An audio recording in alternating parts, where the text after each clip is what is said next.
Okay, James, so you've launched the foundation today. Is this something you've been planning for a while?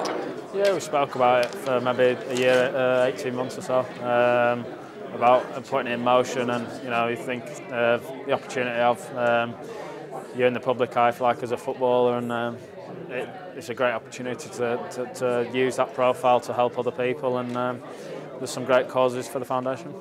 And a lot of players want to give something back, the modern footballer anyway. Is that something that's been in your mind for quite some time?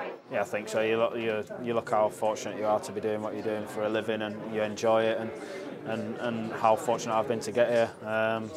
Growing up as a kid, and the hours your mum and dad put in, taking you to training 3 times a week, and standing in the cold and rain supporting you and things like that. So I was very fortunate in that way, and obviously the charities we've chosen at NSPCC have been involved in for a while, and it's obviously a great cause for the kids who are underprivileged. Help for Heroes, the guys and girls who are putting their lives on the line and to improve the world and to help us, and not just them, the families as well, and the trauma and any injuries they might sustain, but also the mental woes of going through the things they go through. So that doesn't need a lot of explaining. It's a great charity as well, and also a recent one, leukemia-based charity. Obviously played with Stan Petrov, and he's a fantastic player and a great pro as well. But he's a top man. More importantly, he's a great bloke, and I'm sure he'll come through it. He's a fighter, but also for the work that the leukemia charities do. So that's another great cause.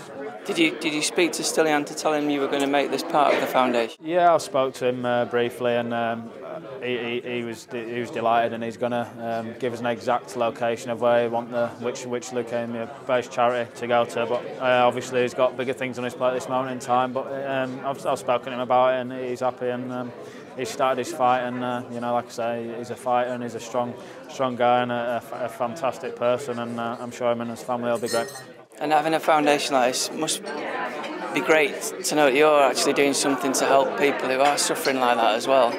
Yeah, I think so, like you say, and I suppose when you've been through a few things personally, and people and friends and family, it makes you want to help even more, if you like, and I think I'm very fortunate at the PFA and behind us doing the foundation, myself and Amy, and they'll be putting a lot of work in and help us out, but also the sponsors who have agreed, and also the club, Manchester City, we've spoken to the club about it, and they're going to help in every way they can. So with that support behind you, and also the patrons that I've managed to accumulate, and people who have agreed, it's a great list, and I'm sure it'll raise a lot of money in the events that we host.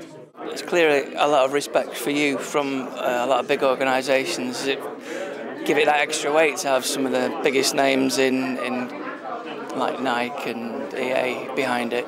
To have those names and the sportsmen and women who are behind it as well, and the patrons, and like you say, the support from the club, to have those names and the big names behind it is obviously fantastic for me, and it's a big success, and hopefully it'll start of a big success of the foundation. And we'll look to hold golf days and a ball each year, and with the support that we have, like you say, and the names behind it, there'll be some great prizes there, great auction prizes and things like that, and it should be a really good success. And I'm sure we'll raise a lot of money, but if we only raise a bit, which I'm sure we won't with the support we have, but if it was only a bit, it's going to make a difference in so many lives, and that's the most important thing. And how can the ordinary supporter help? What ways is there they can actually help the foundation? Yeah, I mean, we've raised a website. There's a foundation website. Started that up, and also a Twitter. So if they want to follow us on there, and there'll be updates on there of events going forward and other things, and hopefully that'll give them all the information they need to get behind us.